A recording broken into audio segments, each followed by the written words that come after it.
Okay, I think we're ready. Hi there. Hello. Hello. Okay, welcome everybody. So we're all here this morning, and we're going to do a little take stock this morning and get organized a little bit. So I think what we want to do is now we've got the 6 plays that we want to go, and correct me if I'm wrong, we want to have the playwrights talk briefly, let's say 5 minutes, right, or 3 minutes, okay, about the vision, about in light of all of the sort of the things that have happened over the last week or 10 days. Karan, maybe you want to, this is really your vision of what we're doing today. Do you want to explain what you want to accomplish? Sure. So I kind of wanted this to be almost a concept meeting. So basically have the playwright just briefly discuss the inherent message of their piece, and also like any sources of inspiration for their piece that might lend itself to the interpretation of the work. So if there are any specific songs, specific other plays aside from the Greek play, or any other sources of inspiration for your particular writing that you'd like to include in the work, you can also pitch those things.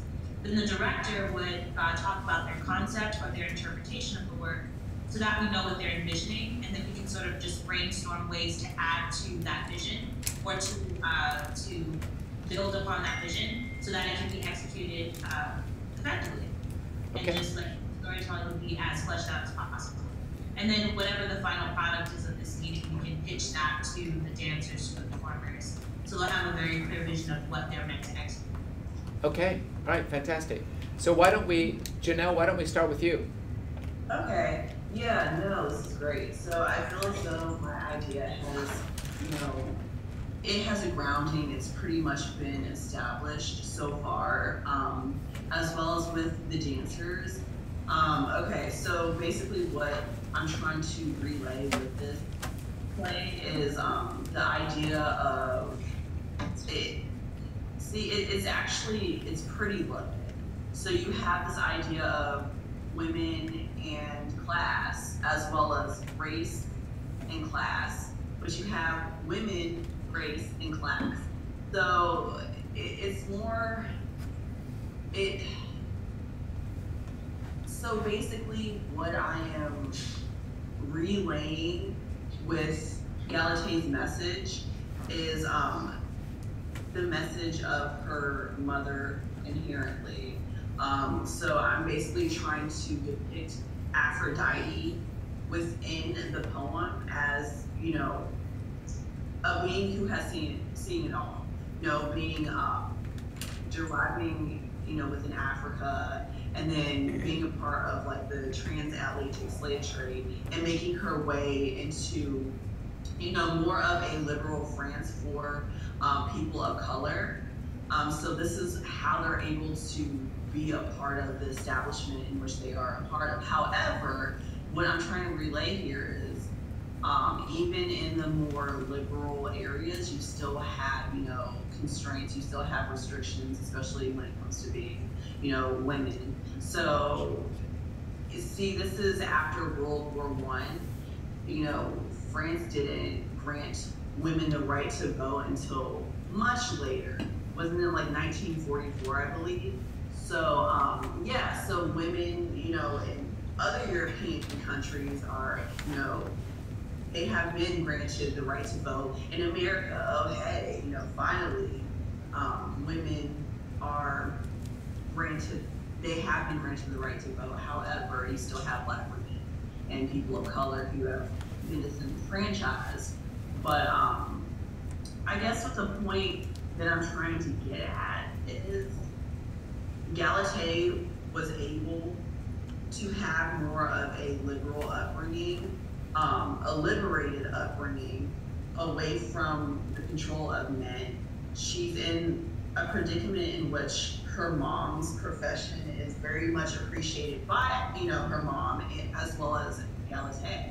However, Galatee still feels herself being restricted because she has been granted the ability to look back and analyze exactly what her mom has told her, and even, her predicament, from more of a, I guess, she's associated with the problems as well as being disassociated with it, just because she's in a realm of limited, um, oppression as far as going into the outside world. So inherently, she's really just able to reflect on everything. But she's still ready. Like, if I leave my realm, I'm not going to really be where I want to be as far as having the rights that should be granted to me. So what I'm trying to showcase in this is just, I guess, luxury, which I was telling, the dancers. I want you to feel as though you're divine. I want you to feel expensive. I want you to feel as though, I'm entitled to my rights. I'm entitled to this. And I want it to be very cabaret like. And then I want the message to be delivered in like a heartfelt moment of, realization, enlightenment. So that's my vision for it. So if I can, sorry, I don't, just to interject really quickly, if I could summarize what you're saying in one sentence, and correct me if I'm wrong, it's like you're just showing what the world would be like, or what the world would be like for women, Black women, oppressed groups, if there weren't any sort of like social societal restriction, like what it would look like. I see being, a prostitute in a way is depicting what it would look like, because she is, away from, societal norms and restrictions within her brothel. However, she's basically sending the message of, I guess, gratitude for the women who have fought so hard, as well as a reflection of the predicament of society. And she's kind of like, you know what, I think I'm going to take this and run with it and give back, after my speech. And I'm going to cause some havoc. So, in a way, yes, in her current state. Yeah, she's about to get into some stuff. Elijah. Okay, so Elijah,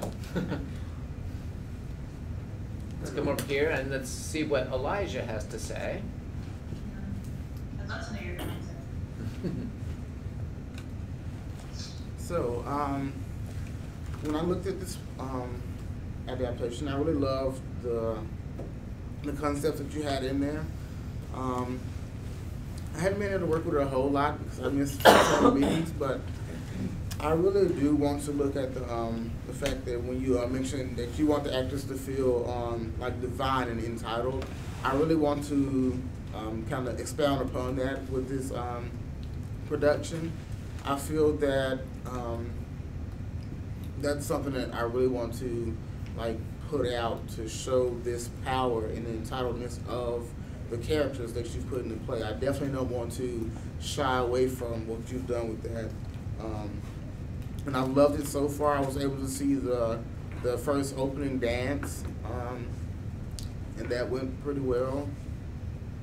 But yeah, that's my main thing is just to keep it as direct to your initial vision as I can. So my main thing is like getting that emotional part out as much as I can with the actors and dancers we have to actually portray this story in the the serious nature that it is in. So. Okay, yeah, thank you. I can definitely appreciate that, and I'm very appreciative for you being there on Sunday. So the first dance is coming along fantastically, I'm assuming. Yeah, it is, and Alexis was working with them on the dance too because I really didn't know much about what was going on, but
Wake up.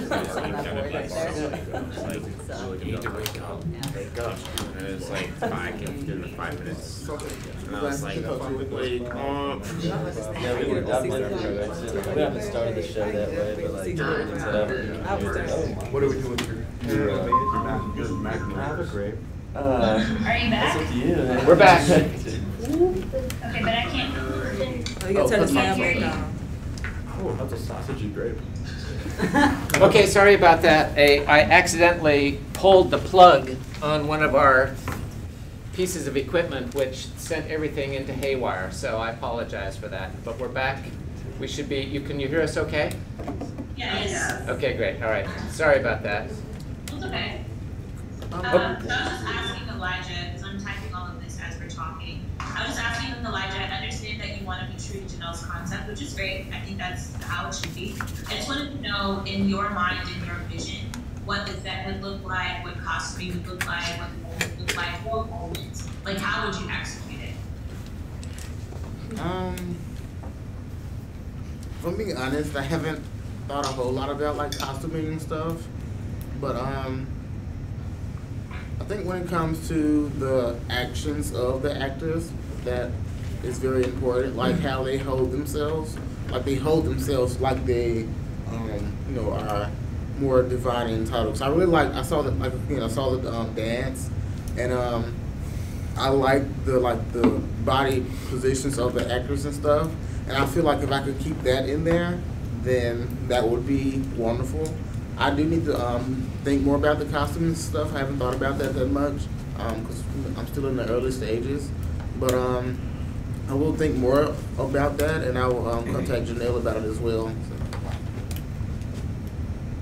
Okay. Thank you, Elijah.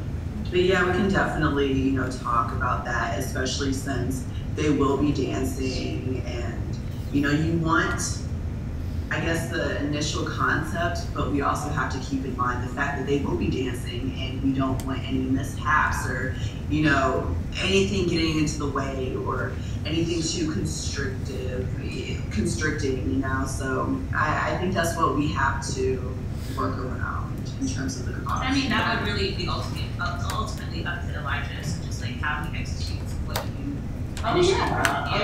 Most definitely. That's why we'd be talking about it. And I think at least with your script, there's certain points though that are really pivotal. So the opening dance sets a tone for what follows. But when Galatea has her thing, I think you definitely need to come up with or we should discuss now how we want her to do her little monologue. Yeah. In addition to the dance, and how that's meant to be. But I think it can be.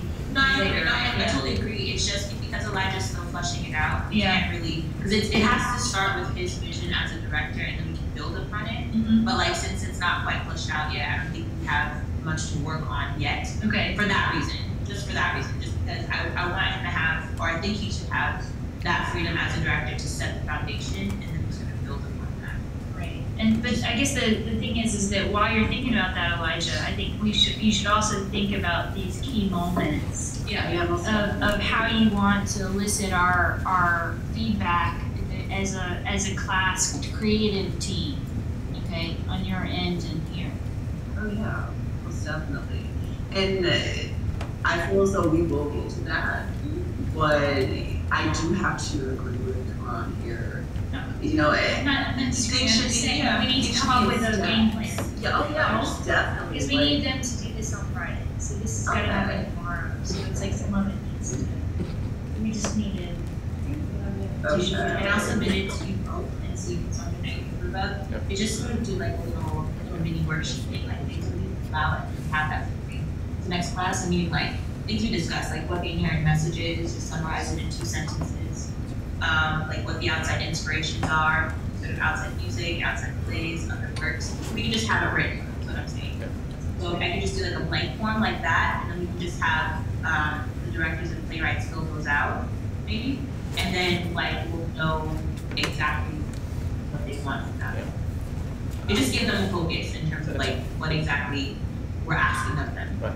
Well, I do think that one of the things that Elijah and Janelle have been talking about this, they've been in contact, and they'll be working up some things. One of the things that we'll need is the sort of the production script, whatever you want to have, and then Elijah needs to be thinking about casting, about getting, because you've got some spoken parts, right? So we've got to, so that's going to be one part of what's going to be happening too. So I do think that you know, we're moving along in that direction, but Karan, I think if you have kind of a form that the various teams could use, that would be fantastic. Sure. Yeah.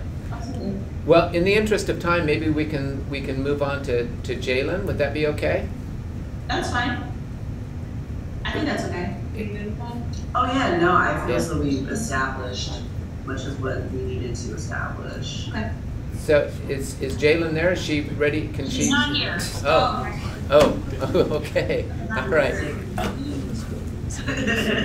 Well, maybe let's. So we were doing Noah's. Oh, okay. All right. All right. Let's talk about Noah's. Let's talk about Noah's. All right. So to be completely transparent, going into this, I did not have a greater message in mind whatsoever. I enjoyed the 1920s and the American gangsters, and I enjoyed the whole Orestia, I'd say, that's where it's from. Oresteia. So I enjoyed that. I just wanted to write about it. And one unique opportunity that presents, though, is like, since it's just a vessel that hasn't been filled with meaning, people can approach it and fill that vessel with whatever meaning they get from it, especially since now there's no words in it. It's just entirely dance, I believe, and song. But I struck there last week, so I actually didn't make any of the sessions. So Nick has been spearheading that for me, I believe. But, so yeah. Not Nick. Someone has, I believe. Okay. But I wasn't here. I was just sick. Ariel has kind of been working on this. It's Right. just all dance now, so it's just Yeah. like, all right, let the dancers do it then. Yeah. Okay. So we'll need to huddle with Ariel about what's going on in that sort of thing. Was she there the other night? Okay. So we've got to follow up with her and make sure that she's on board. Okay, next. Oh, you want to talk to the director, but she's not here? Is Hugh not there? Or they're not here? Ariel's one of the high schoolers, and she was one of the. Yeah, I know Ariel, but didn't you assign a director that was Hugh? He's not here. He's also not here. Oh. And I was sick. Yeah. So. Yeah. So we'll probably we'll need to do some reconfiguring on that one, probably, to get that on track. So that will be a topic of conversation with Alexis this afternoon. So we'll follow up on that. So let's go to the next one. How about the washerwomen? I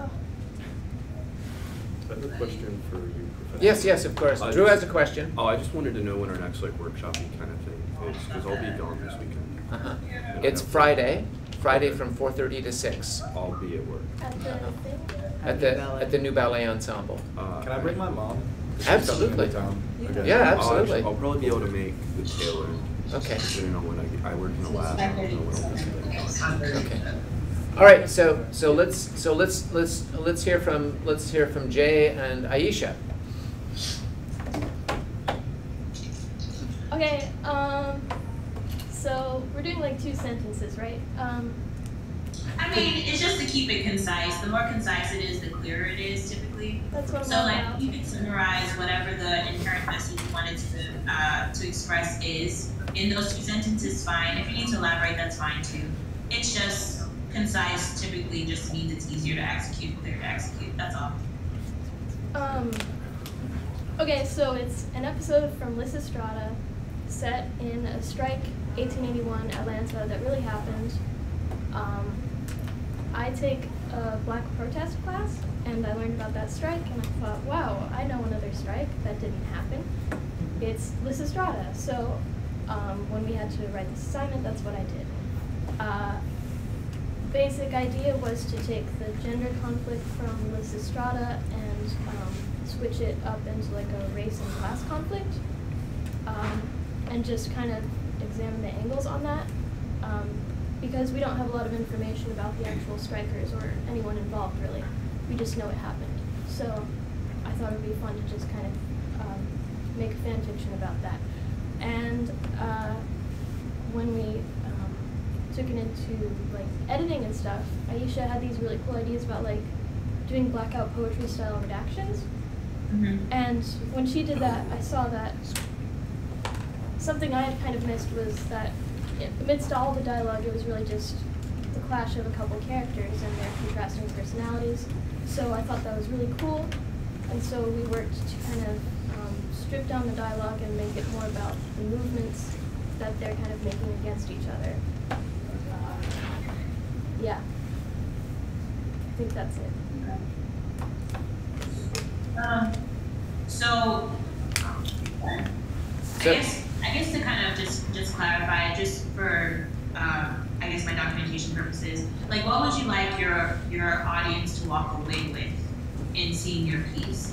Specifically because you said this you said it in a very specific place with very specific people, and so I was just wondering like what you wanted the message to be, if you know what that is. Not really. That's fair. Yeah, just that they know an effective strike happened at that time. I love to educate about history. And I wanted a real sense of personality of these characters to come across, which the blackout and the dance really helped.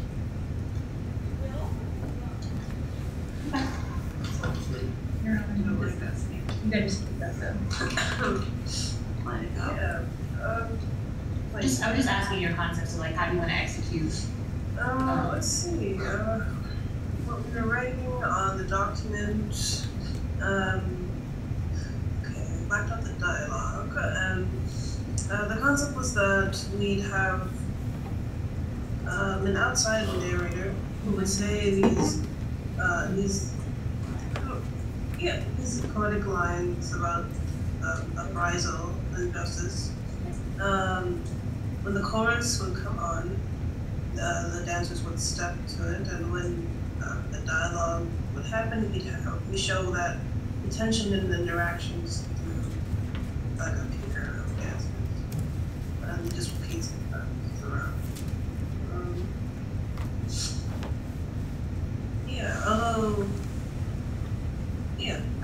Although I just found out like Jay sent me an email saying that you're saving some of the narratives. Like you uncovered some of the narrative for the dancers, for the purpose of the dancers or something. What would you like their costuming to look like, or their lighting to look like? Or how did you see it when you read it? I mean, I'd have to have I need to read more about that protest, because it would be entirely rooted in whatever fashion of the time. It wouldn't be necessarily modern, it's going to be set, the costuming would be set in time period. Yeah. Okay. Can I say something about this particular piece? And that is, I think that all of these so far, I mean, we are going to have program notes that will go with the performances, right? And I do think that one of the benefits of this is to highlight and to showcase the way that these plays, that the concepts from these ancient plays that we can re-envision them, that they are germane, that they are in some way adaptable or a part of our own lives. So I think particularly the washerwomen, I mean, imagine that the audience who probably doesn't know about the strike of 1881 and probably doesn't know, about Lysistrata, and that we have, look, there's a scene from Lysistrata that was about a strike, a comedy in 411 BCE, and that we've got a similar strike in 1881 in Atlanta having to do with washerwomen, that we can connect these in some amazing way, and that in and of itself is a fantastic outcome. Let me put it that way. And, no, and, I agree. yeah. I mean, the inherent message could just be that classic Greek works is still relevant. Yeah. Like that in and of itself could be your message. Yeah. That we're still going through the exact same thing today, and that it still needs to be discussed. Like that in and of itself is enough of a message. It doesn't have to be super deep or super detailed or have flowery language. It can just be that, or it could be something as simple as for John Agamemnon, that I believe art or truth is open to interpretation. Right. Because that's what I heard when we were discussing that. And I think like that in and of itself is fine for an inherent message. That's what, if that's what you want your audience to walk away with, that's fine.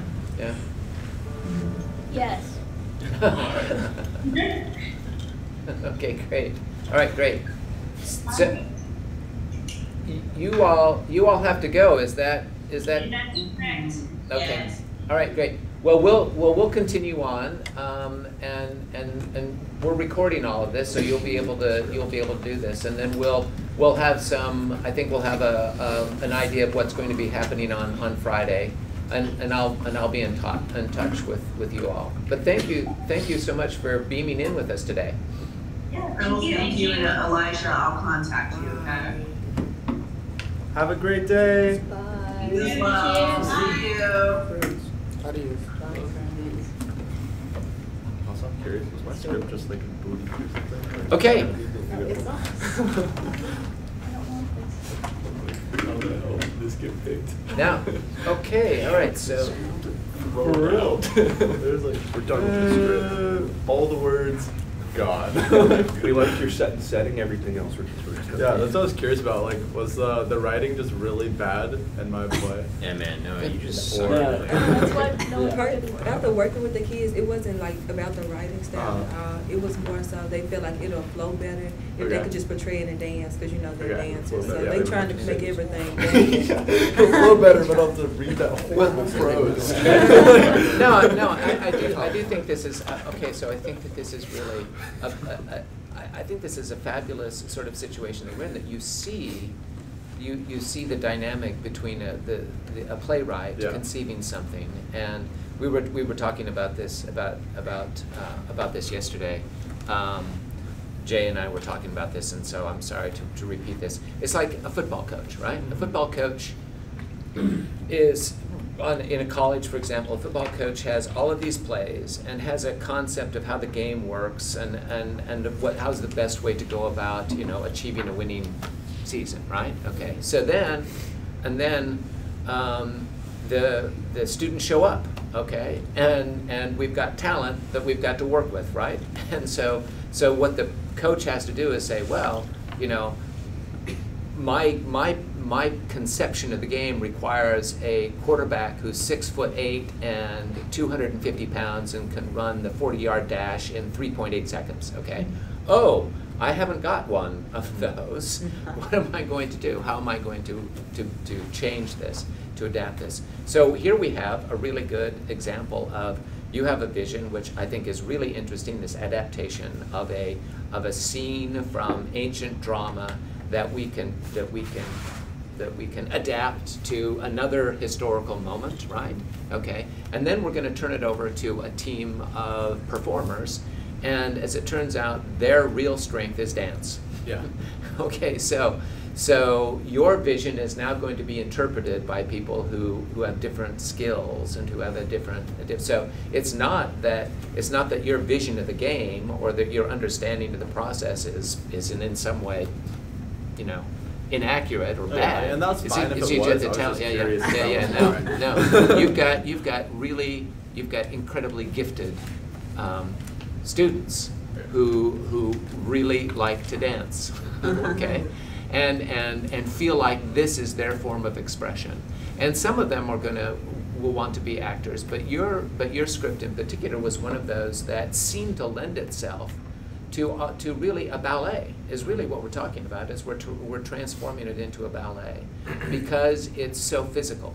You've got the dance scenes at the very beginning, you've got the conflict, it just seemed like they can express this in movement, which is a really kind of exciting thing. Now that doesn't mean that there isn't a place for your being involved and shaping it and wanting it to come out and get some of those ideas out.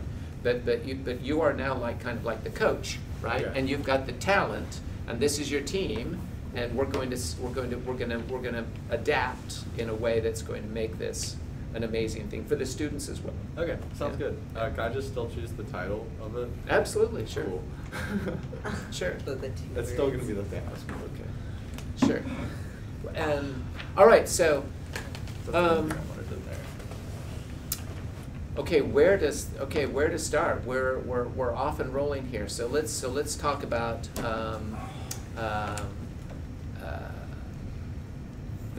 okay. So let me just make some notes here about the session on Friday.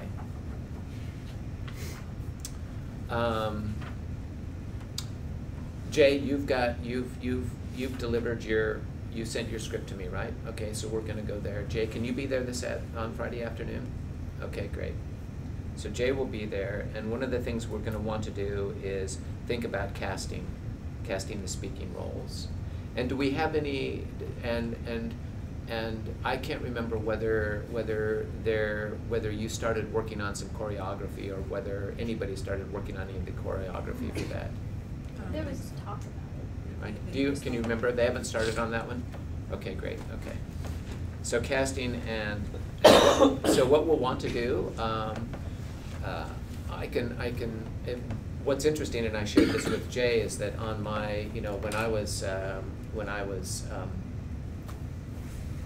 over the weekend, I was in Los Angeles and went to the Norton Simon Museum in Pasadena, and as it turns out, Degas, about this time that this play is featuring, Degas did a number of paintings about laundry women in Paris, because essentially the same thing was happening in Paris. There wasn't a strike, but the whole notion that these families and the wealthy families had turned over their laundry to these laundries, okay, was happening there as well. And so we do have some imagery from France from approximately the same time that might be interesting to work with in terms of, and so we can look at this whole series that Degas did on that. And so we should think about, I mean, I think this will be a good opportunity where we can get together with some of the dancers and begin thinking about what this choreography would look like, and what washing is like, I mean, and what the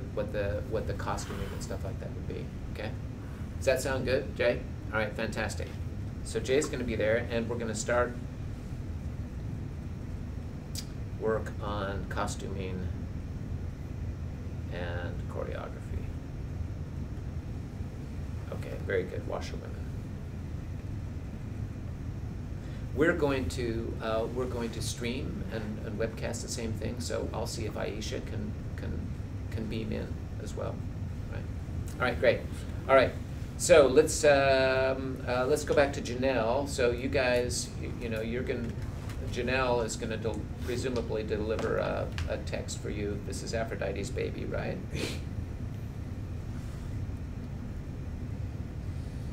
And are you going to be there this Friday too? Okay, fantastic.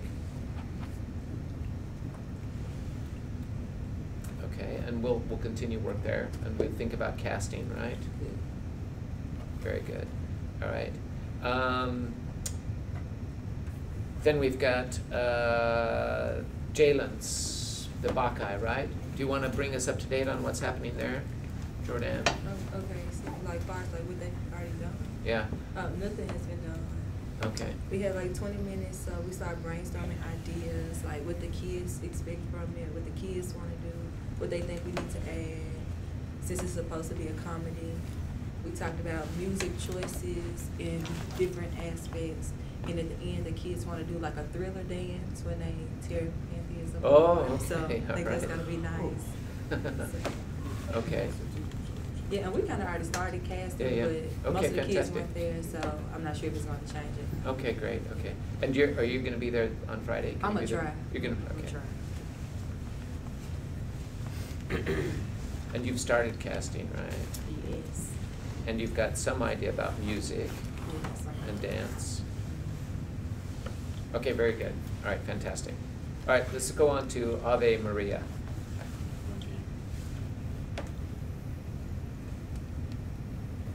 So do you just want me to? Yep. Create a meeting, whatever I want to say? Yep, Okay. yep, yep. As far as greater meeting goes, it's really just like, as far as philosophy goes, I really wanted to stay true to Oedipus Tyrannus and translating the ideas of fate and versus free will, kind of just in a Christian Christian context instead of a Greek mythological context. So didn't take too much creative license there, but that's really what I wanted to portray was,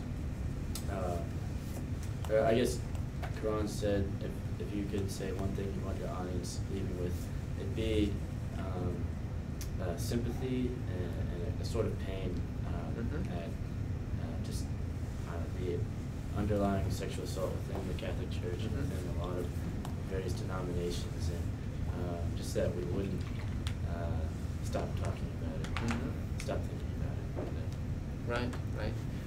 I do want to.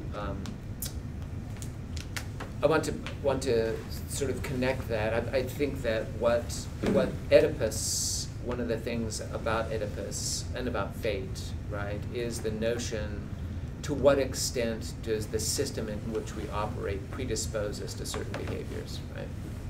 And that's true. And then there's also this very strong intergenerational element. And we see this, for example, in Chirac too, that the what's underlying this is not just simply what's happening between Chirac and in that particular milieu, but we see through Miss Helen that this is an intergenerational thing, okay? That this is something that it is of greater complexity than the immediate circumstances would suggest, and that what we have these cycles that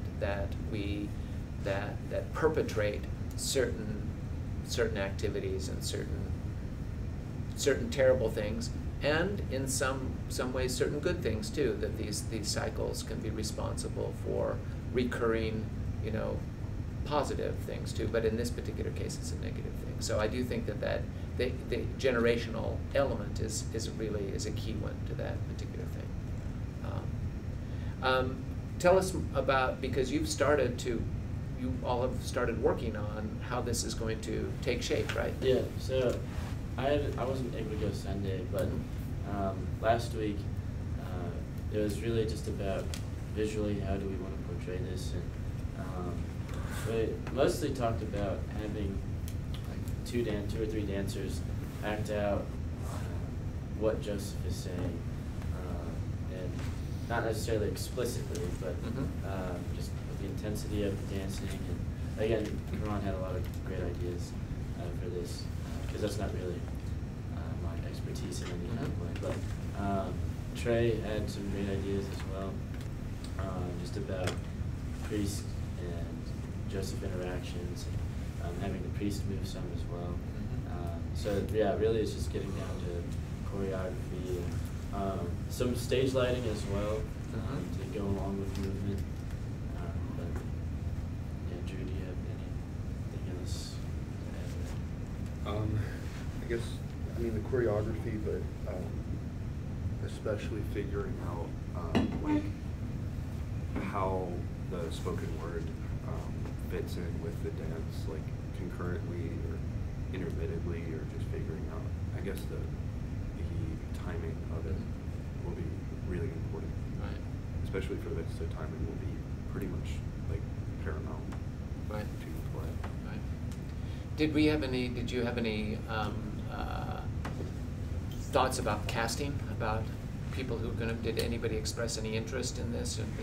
I haven't talked explicitly about casting. Yeah, I don't know. I really don't know. So far, the people that, like, at least I've spoken to, have been Hannah Jazaria and Trey. And I know Karan spoke to Jazaria and Hannah about what she thought would work for the choreography. Great. Nick, can you be there the Friday? I can. Okay, great, fantastic. And you, Drew, hopefully can be there, right? I should be with you.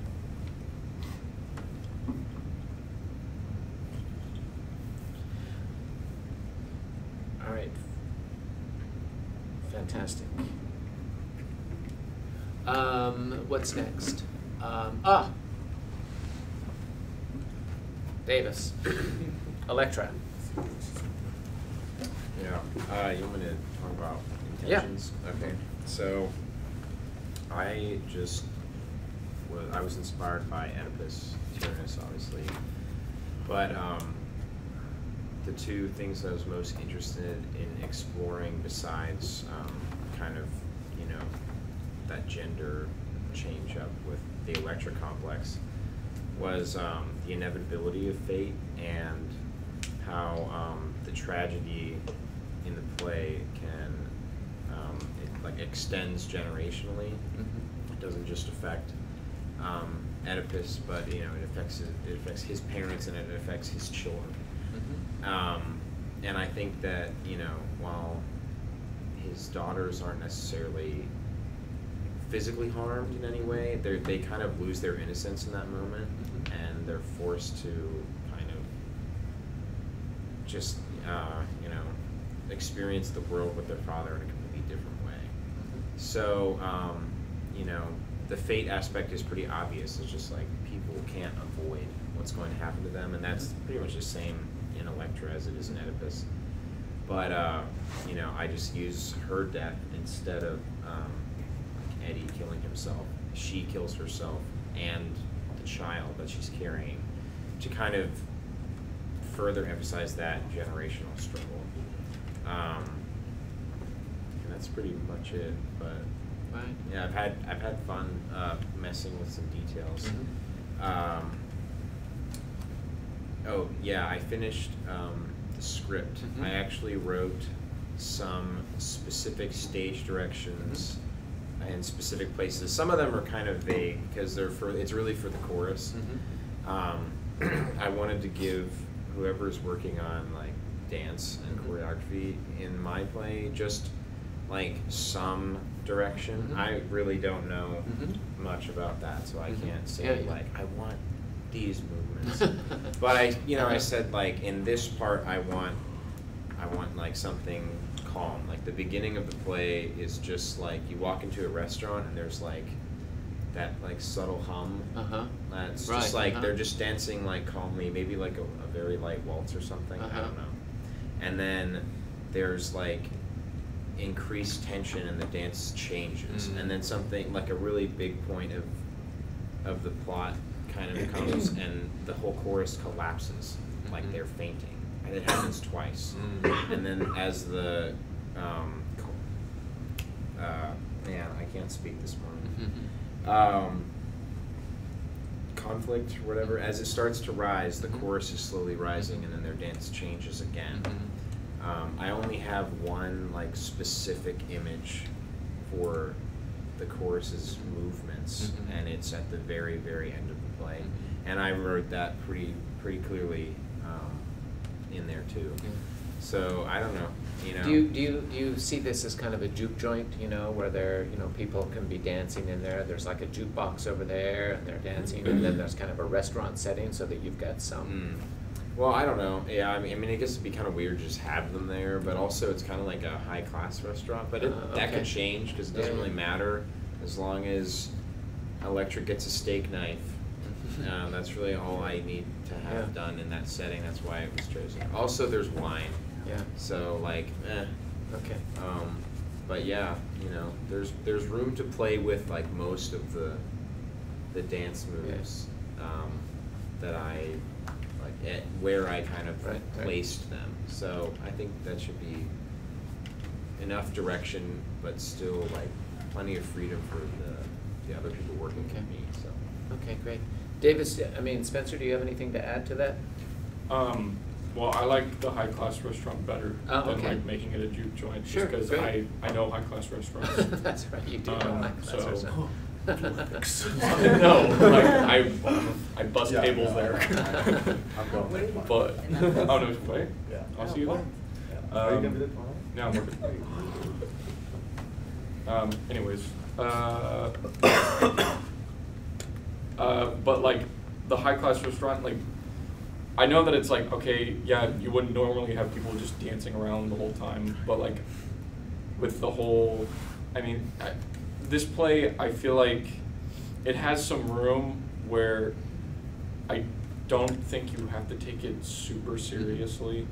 And you can, and especially the way I was picturing it, you can kind of have the, like the restaurant employees and the other customers kind of like just be super reactionary and like maybe a little too over the top for the, like for the effect of like being overly dramatic to make it seem a little like less like real life and more like this is, you know, maybe a play. This is a play. This is supposed to be drama, and let's make either drama or make it just seem like a little, almost not to the point of ridiculous, but to the point where it's like, all right, we're not here to like see some sort of incredible acting and dance performance. We're here to see like this scene and see how it plays out, and we're gonna let the chorus like kind of evoke those emotions and really just try to emphasize it. We don't have, and so. I mean, I think that can. I mean, you know, I've worked in a French restaurant myself, and so I do think that the concept of the waitstaff choreography, providing a choreography for the waitstaff can be some of those movements, and also the other diners can have a sort of a histrionic response to that. I mean, in a regular, you know, sort of dining setting, I guess what I'm saying is that I completely agree with where you want to take this. That in a regular dining thing, you know, people try not to sort of express interest in what's going on. You know, they try to be tactful, but you can play on that where you know, everybody, the other diners, all of a sudden, you know, sort of show interest in what's going on. I mean, you can play with that in kind of an interesting, what we would all do in this restaurant if we really could respond the way that we want to respond. What we're all thinking, but no one's actually going to do anything. Exactly. Like if there's a police officer that shows up and starts like grabbing someone by the wrist, everyone on the inside is like, holy crap, what's about to happen? But everybody's just gonna like sit there. So like this is a time where it's like we could have people pass out if we want to. I don't know. Yeah. And there's also like opinions that would be formed, like which side are we taking? Right. And so there's a couple of places where I have the chorus dividing into two, and if they're not fighting with each other per se, they're just enacting each side as like a defense of both sides until we get to the climax, and then the chorus is like one big shocked group of people. Yeah. I just have a few quick questions. Yeah. We didn't cut any dialogue. I haven't cut anything. Okay, cool. Because I don't really care how it goes, but you know, it might be easier to have a chorus leader to speak, and then the rest of the people actually do the dancing. Okay. And then have we done casting yet? Nope. Not that I know of. You guys haven't. Have you, or Spencer? You've worked more with the team. Yeah. Well, I mean, no, I haven't done casting or anything, and then, but costuming. Did I tell you about that? I was thinking like noir type. Oh yeah, that's perfect. Yeah. Okay. Well, for casting, Henry's his name. I think he's the 15-year-old kid. Yeah, I have a very specific role for him in the chorus. Potentially, I guess he could be the chorus leader. But there's the one scene at the end that I see pretty clearly. I think he would do really good at, especially since he's, I think he's the youngest, right? Actually, well, let me check. Let me consult my roster he's here. Probably. Which one is he? He's got like. Trayvon's actually in a 9th grader. Henry's but isn't he super tall? He's super tall. Yeah. He doesn't look like a 9th grader. Yeah. No, he doesn't.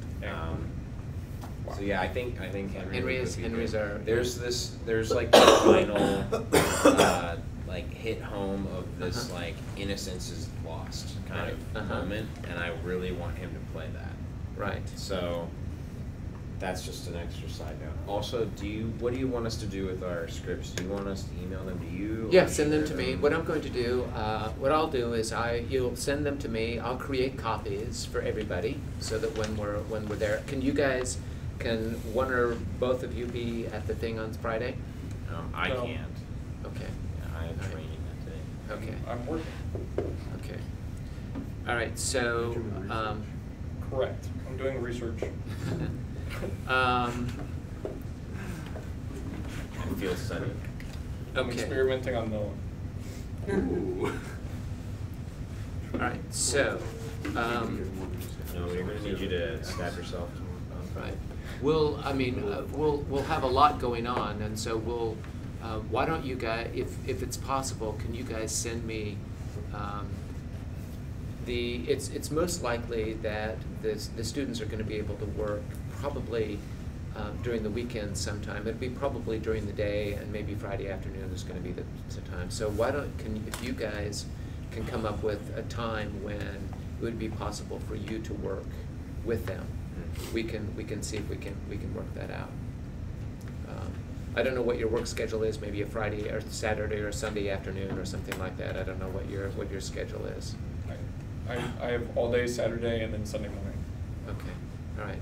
So let's work on a time when you can do that. In the meantime, we can get the script out and you know we can work with Alexis, and the others can work on this as well.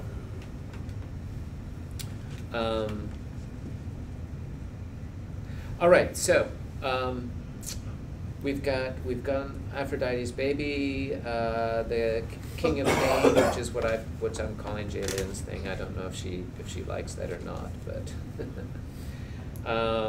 and Noah, what are we calling yours? We've started referring to it as Dawn Agamemnon. That's fine. But if you want to have another name, that's fine. That's good. That's good. You could have like a subtitle, Uh-huh. maybe. It's like Dawn Agamemnon.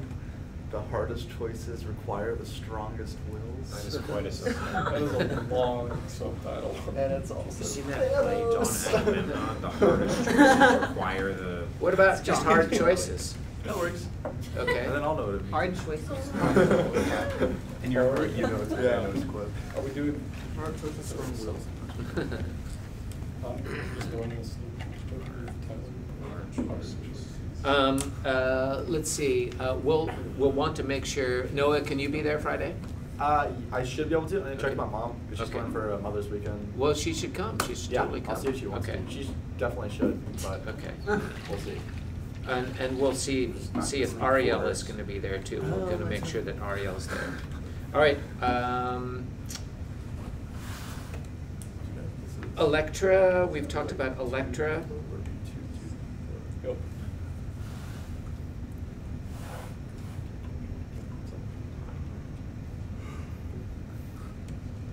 Oh, let's see. I think this is 2, 3, 4, 5, and then the Bacchae is 6. Okay. All right. All right. Very good. That's a good one. Okay. Fantastic. Anybody else have anything they want to say? Ramiz, are you going to be? Are you helping? Are you helping? Are you going to be there Friday? Yeah, that'd be later, like after 5 when I get off work.